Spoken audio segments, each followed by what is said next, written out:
Hey Fred, how are you? Good morning. Doing fine. How are you doing? Bit better. I was ill for a while, and Oh, but I'm doing a little bit better. So so I hope the rest of the getting better goes very quickly for the thank you, for appreciate it. Shlema. Thank Yes. you, thanks, thank you. So were you Yeah. sick when you were in Florida or just after you got back? After I got back, it was just a respiratory thing, and then today, when you have a respiratory thing, you have to go do the COVID Yeah, yeah. test and that before you can really see your doctor and that they want to rule that out. So, Mm-hmm. and But I see so him I before you get got that. into the doctor. Yeah, I got that test. And then I really didn't have to see the doctor personally. We just talked about it. And yeah, after it turned out that that was negative, and also get tested for the flu at the same time.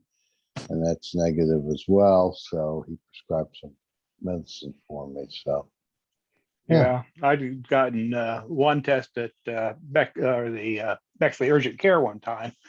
Where'd you end up getting your test at? CVS. CVS. Okay. Yeah.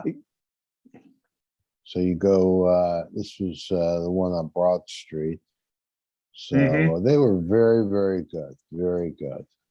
And then when I got my medicine, that was a little bit of a Sticker shock or no. It no, was a not little bit that. of an adventure. A little bit of an adventure. Oh yeah. My yeah. I normally go to CVS. I tried the Kroger out for a minute at the beginning of the year, but Hello, they everybody. just hi Good Rabbi. morning Hey, or Rabbi. afternoon, I guess. Everything there was a little too for tumult for me. But when my doctor called in the prescription, he called it into the Kroger, and he told me he Ah, was calling in too. But when I got there, they said, "Here's your prescription," and I said, "Well, did he call in the second one?" Well, let me see. Oh yeah, he did, but your insurance doesn't pay for it. So I guess at the Kroger's, they assume if your insurance doesn't pay for it, you don't want it. I mean, if I okay, hadn't all right. asked, because he said he Instead was of just calling something in for my cough. So when I got there, here's your medicine. Very pleasant thing. I said, well, what Mm-hmm. about, did the doctor call in the second one? What's the only one we have? Let me check. Yeah, he did, but your insurance doesn't pay for it. So they Okay. assume you don't want it because your insurance doesn't pay for it.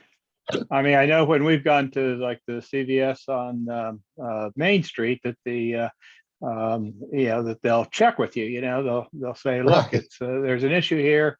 Do you want to do it or not? But And my doctor hadn't told me that he asked if I had a cough. I said yes. So I assumed there were two, maybe just the one covered it. I didn't know, but if he hadn't told me, wouldn't have known to ask. Jeez. Yeah, I'll be honest, the whole system is kind of funny. Like normally it's the reverse. Normally it's like, oh, we need to do this for you. I have no idea whether your insurance covers it or not. I guess you'll get a bill in the mail in a month and you'll find out that it costs $10,000. But Yeah. yes. Well, those are Then we'll have to procedures at treat you the for the shock. office. Yes, Right. Right. exactly. and the Right. depression. Yeah. Very chaotic. It is. It's just crazy. And Just apparently our crazy. system is better than most. So I don't know. I can't imagine what the rest of the world is like. So uh, okay, let's jump in. All right, great. Thank you. So we'll see if we finish today, but we are close to finishing the Shar Lashon Hara. We're kind of in this last section here. Avor asher harbe dvarim tuluyim b'lashon. Since so many things are dependent upon our tongue, tzarich lishmor lashono ma'od. Therefore, again, it behooves us to be very careful with our tongue, similar to what we started seeing it last time and the time before as well. Al-Kain Amar David, therefore David the Melech said, to protect your tongue from evil. Remember, the Rabbi is a blessed memory said, right? There's a story of a person in the street who says, who wants to buy the elixir of life? And everyone, I want the elixir of life. This is a good salesman here. Right? V'hotzi sefer tehillim v'har elahem mashikasabo. Right, and it's interesting because normally they tell a story about the Chavetz Chaim selling the book of the Chavetz Chaim, right? So here, the story from the Medrash is that they took out a Tehillim and showed in Tehillim that says Miha Isha Chavetz Chaim, who loves life, Oyev Yom Neres Tov, who wants long life, Nitzor Lashon Chamira, someone who protects their tongue from speaking evil, right? So And, this is where and we have that in that morning prayer section. In what do you mean? In let me. There's the Psalm of David is not a psalm. It's going in Shabbos. That's where that's contained in. Anyway, I just because every time because I've heard the Chavetz Chaim one before, but Right. the I mean, normally, whenever there's a line from Tehillim that I know, it's normally because there's a song associated, right? So Miya Psalm Yishecha 34. Feitz Chaim, Miya Yishecha Is it Feitz 34? Chaim. Yeah. okay, Yeah, it says all right. So 34, Psalm 34, 34. Yeah. Yeah. So sorry to Okay. interrupt. No, you're fine. Okay, Shira ze Rabbi Yanai hichnisu beveso vechilo v'yishkeu v'nasan lo mos. And when Rabbi Yanai saw this, he invited him to his house and he fed him and gave him money. And so the student said to Rabbi Yanai, "What's going on? Like, what's the, you didn't know this pasuk from Tehillim? You're a big rabbi. Why didn't you know the pasuk from Tehillim?" He said, yeah, I knew the pasuk, but just because I know something intellectually doesn't mean that I actually internalize it. And this guy is he's got a good sales pitch here. He's going out there and he's saying, who wants life? And he's convinced me that this is a valuable approach. And he's gotten me to think about how I speak and what I speak about and being more careful what comes out of my mouth. So yeah, I want to give this guy some props for helping me to internalize, something that intellectually I knew, but now I know it. Now I know it in my kishkas. I read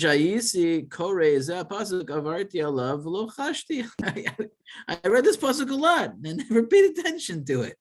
But this guy, right? He made a good pitch, and now it stuck. It stuck with me. And now I'm gonna be more careful. Right, and this is basically the argument for Musar, right? The argument for Musar is not supposed to be teaching you anything you don't know. It's just about trying to help you not just know it up here, but know it over here and how you act and behave. And therefore, people who get their tongues used to, right, complaining or flattering people, or telling not nice things about people, davar kazav, or lying, or wasteful things. And now he wants to, after he's gotten his tongue so used to all of these very bad behaviors, now he's like, okay, now I'm going to pull back. You're going to have to make a crazy strong fence to be able to control yourself because your tongue is so used to it. You're going to first of all have to, right, stop talking to your friends. Because the people that you're used to talking the way that you talk to, so it's going to be hard to break that cycle of talking in that way. You have to create some gedarim, some fences, and that might require some distance from people, at least for a little bit. Because if you go back with them, you're going to go back and revert back to your old ways. Because they're going to talk to you how they're used to talking to you. And you're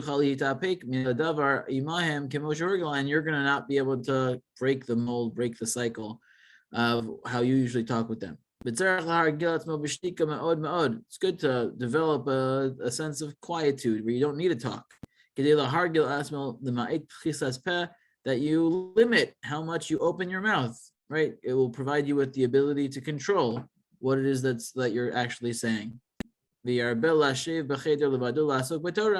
you spend more time sitting a little bit by yourself and working on things that will help you grow, like learning Torah.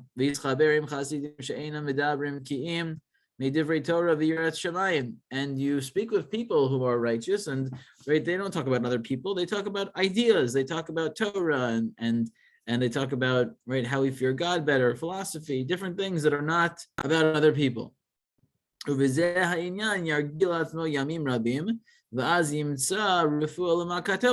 you do this, then you will finally be able to break away from these norms. But just to one day decide to wake up and say, no more Lashon Hara, it's not going to be so easy. It's not going to be so simple. You have to really put into place some pretty extreme measures to break down certain things that you're used to doing.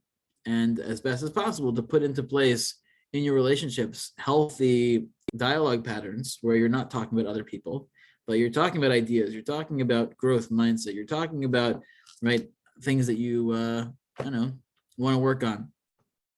So if you can do that, then you're more likely to, right, then you don't have to right, cordon off parts of your friendships with people because of the worry that you have of you have relationships that are healthy, that are mutually beneficial and spiritually charging instead of deficient, morally corrupt, and right, basically bankrupt of actual value. So that's kind of the overall idea here and the general approach. And again, this is not easy, but the more that we can be thoughtful of this as we build on the relationships that we have, the better we'll be able to equip ourselves with the right tools to hopefully not speak Lashon Hara, but have meaningful relationships with people. Okay. Ksiv, most v'chaim v'yad lashon, death and life are in the hands of the tongue. V'aveha yochal mipirya, and those who love it will eat its fruit. Ma'as b'melech paras shechala. There's a story about the king of Persia who got sick. Amar lo rofim, the doctor said to him, Ein lecha refuah ad shiyaviu lecha chalav levia v'nas lecha refuah.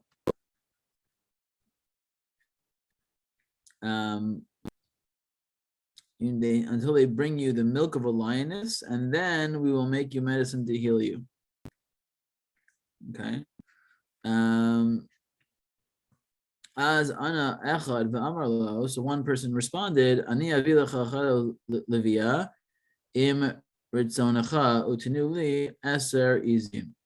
So someone said, okay, I got it, I got you covered, but I want to trade it for 10 goats. So the king said, great, good to deal. So Nasalo halach lagov ariot. So he went to a den of lions. There was one female lion who was feeding the cub. So the first day, he sent one of the goats and from afar, and the lioness ate the goat. Yom Sheni niskarev ma'at. The second day, the guy gets a little bit closer, and gives a second goat. Right, until he was so close that he could basically play with her. Right, and while he was playing with her, he managed to attach some sort of situation that he was able to take some milk from the lioness.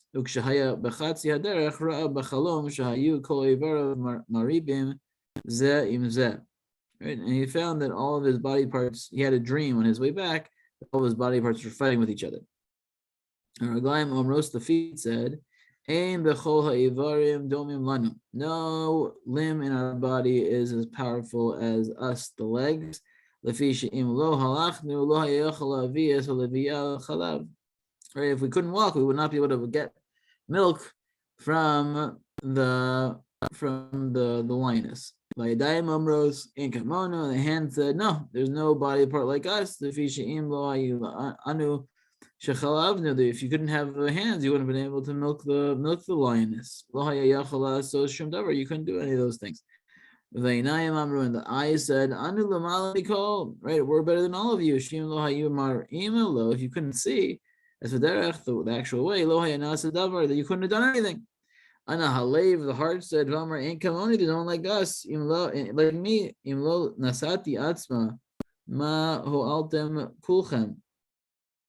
Right? If I hadn't given you eitzah, if I hadn't given you like advice, again, this is a certain assumption. This is right. The way that we'd probably translate the lave here is probably the brain, but in Chazal times, and you'll find this often in romantic literature as well, the notion of the heart having emotions, which is really a limbic system type of thing, is often associated with the heart, even though it's actually happening in the brain. Fine. So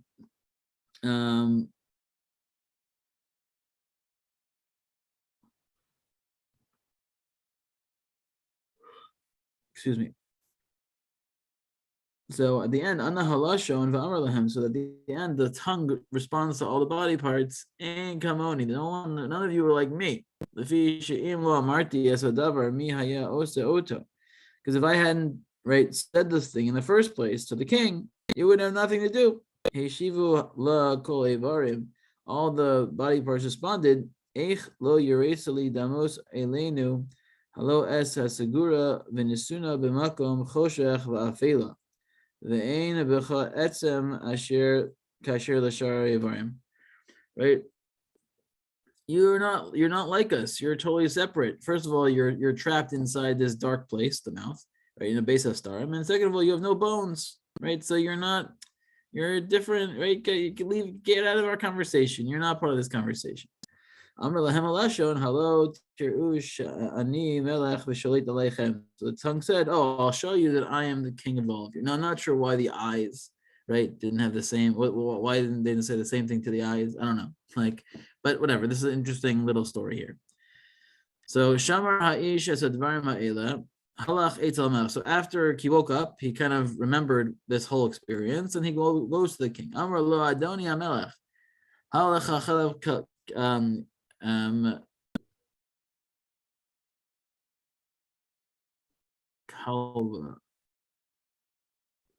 dog.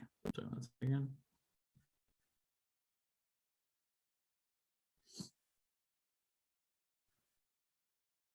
Yeah. Okay. So he makes a mistake, right? So he comes to the king, and he says to the king, "King, here is a milk of a female dog." Right? So the king says, "Just hang this guy." I asked him to get him milk of a lioness, and he says he's got milk of a female dog. On the way to the hanging, his the other body parts started to cry. Amr lahem halasho, and the tongue said to them, "Hello, marti lachem sha'ein bachem amish." The tongue said to them, "See, I told you I had control." V'amr halashon imani matzaltetchem todu li sha'ani melech aleichem. It says, if I save you now, then you'll admit that I am in fact the king of all of you. Miyad amra halasho, and then the tongue spoke up. Heshivani al melech ulayni inatzel. Right, so the tongue speaks up to the executioner and says, "Please take me back to the king. Perhaps he'll spare my life." Heshivu I love. They brought him back to the king. Amar lo, lama tzivisi losi. Why did you command to hang me? Zu Torah v'zu schara. This is the Torah. This is your reward. Amar lo, sheveshali chalav kalba, because you said that you brought the milk of a female dog. Amar lo, uma echpas lach im yelecha refuah. And let's say it is, in fact, the milk of a female dog. If it works, do you care? Va'od levia kalba korin la.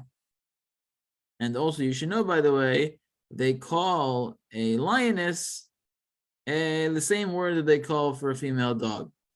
So I said female dog, but I really meant lioness, and apparently they were synonyms. I'm not sure if that's actually true, but that's the argument the tongue is making. They took it and they tested it. Nimsa chalav levia, and they found, This is actually lioness milk. I'm not sure how they tested it, but short. Amrullah Haivarim, the body part said to the tongue, Achshav anu modim lacha she'ata amarta emes. Right? They said to you, you spoke truth, tongue, that you are the king of us all. V'zeo mos chaim biyad lashon, and this is what it means when it says that death and life are in the hands of the tongue, that you can get yourself hanged because of your tongue, and you can get yourself saved because of your tongue. L'kach amar David, eshmera b'darkai mechato b'lashoni, right? Protect my path from sinning with my tongue. So again, we see the power of the tongue, we see the problematic elements of the tongue, and therefore it's important and incumbent upon us to be careful with it. Rash halashon tova make korbanos. We also find that, right, the tongue is better than sacrifices, right? In many ways, it replaces them. Shemar Allah Shem Elokim b'shir. You should praise God with song. Ve'agad lanu b'Torah, and you should become great in Torah. V'titiv la'Hashem mishor par mekaren paris, and it will make God happier than basically korbanos. So praising God with song seems to be better. You could have argued, well, not really. Maybe it's praising God and becoming great in Torah. That's greater than korbanos, but so that's not how he reads it. We should also, right, understand and have a good sense of awareness regarding elements of the tongue. That so many elements of human experience for good and bad are dependent upon it. You can do with your tongue many egregious and terrible sins. The atzumos emisbar, and the truth is they could be great and they can't even be counted. Going right? So just like saying not nice things, or heretical things, saying not nice things, mockery, flattery, lying, and all the sorts. V'chol elu averos gedolos are all great sins. Ein revach ba'al lashon. You don't really appreciate the value of the tongue. And you can also do so many mitzvahs with your tongue. Yesh kama b'nei adam ha'omrim manu chalasos mitzvah. Hello, people say, "Oh, I can't give money to the poor because I don't have money to give." They don't realize that the source of this mitzvah is so close to them. That the source of life in this world and next is their tongue. Who wants to acquire this world and the next? You can't acquire both. Cheaply he responded, again,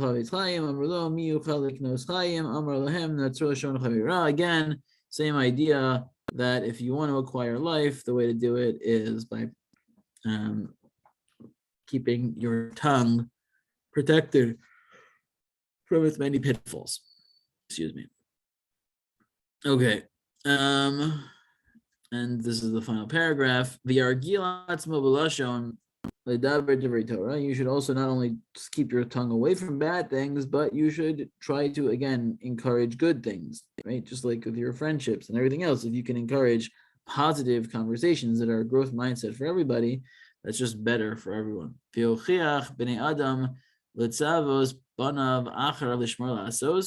And you should exhort your children and people in your sphere, and they will exhort their children after what you exhorted them with, to be careful with these types of things.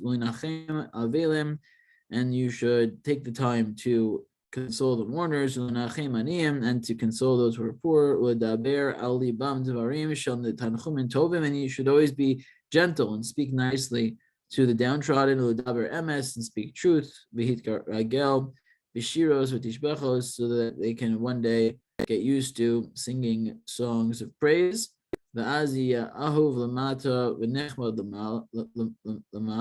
the Mea via Scharo Verov Tov Atzafon Latzadikim, and you'll be well liked in the lower realms and treasured in the upper, and your benefit, your reward will be like the northern of Tzadikim, meaning it'll be very high, it'll be a lot.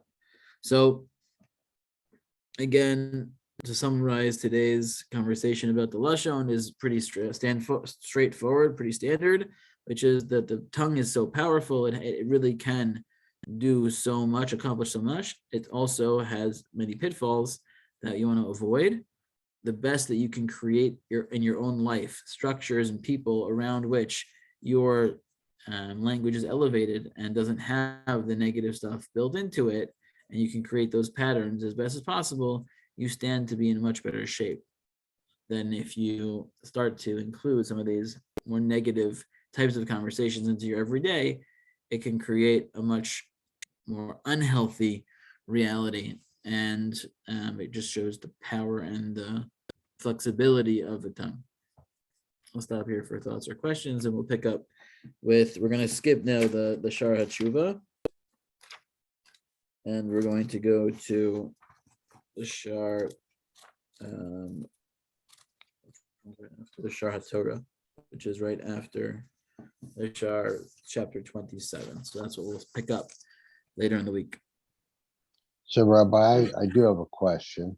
Sure. So, at the end of Shemona Esrei, we say the Tzor Lashoni Meira. We pray to Hashem to protect our tongue, doing Ra. He gave us the mitzvah to do it ourselves. So, in other words, who's it on? So here, you can ask this question on so much Shemona Esrei, but I'll just show you most recently what I came across in my preparations for my tefillah class. Oh, no, not this one. No. Yeah. So this is on the bracha of Hashivenu. So if you were to ask most people who's responsible for doing tshuva, right, us or God, again, you would normally say, well, you did something wrong, so you should repent, right? That's normally how you think this stuff works. But you'll find in Tanakh all over the place, and it's reflected in our tefillah, that we actually start off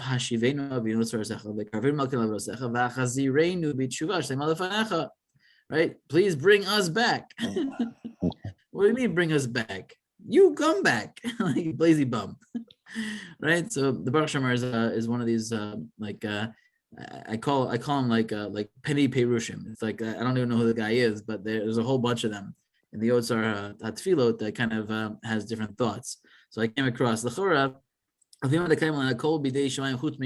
we say everything comes from heaven except for Yirat Shamayim, you'd think that everything that has to do with Yirat Shamayim, we should really take the onus and ownership over, because everything else we claim comes from God. So if at least the Yirat Shamayim stuff, we should say, okay, we got this, God, right?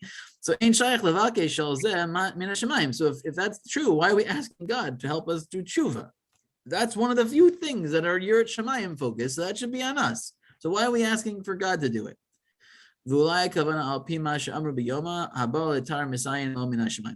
is a fundamental notion in tefillah in general, and it's true, I think, to answer your question too, right? That we say in the Gemara in Yuma that when a person is going to try to purify themselves, God will make that path easier for them.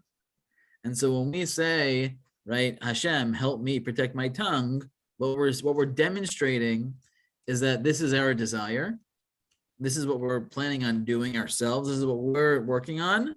So now God, right, make it work. And then he makes a little diak here in the bracha of tshuva, that it's hachzirenu b'tshuva shleima lefanach, right? That you start the work and God will help you get to the finish line, to get to the shleima, to the ultimate tshuva. And so I think the same, you can make the same kind of construct across so many different questions in tefillah and Tanakh, which is, yes, it is our responsibility. But the fact that God kind of helps us achieve it is really helpful because again, we're greatly flawed and we're not so good at it. And so yeah, we appeal to God and we demonstrate our desire to and our intention to actually work on these things. And the idea is that God kind of gives us a little nudge, right? And helps us go in the right direction. I think that's it's true about so many things. And again, one of the other points that I made in this tefillah is right. This is where the only bracha that God's referred to as our Father, right? And this relationship of a father to us as God is our Father, I think it fits very nicely into this notion that when you you demonstrate a little bit of desire to do the right thing, so your parents will very often kind of help you along that path. They want to see you succeed, and so they want when they see just a little bit of effort, they're willing to meet you halfway. Thank you. Yeah, that makes sense.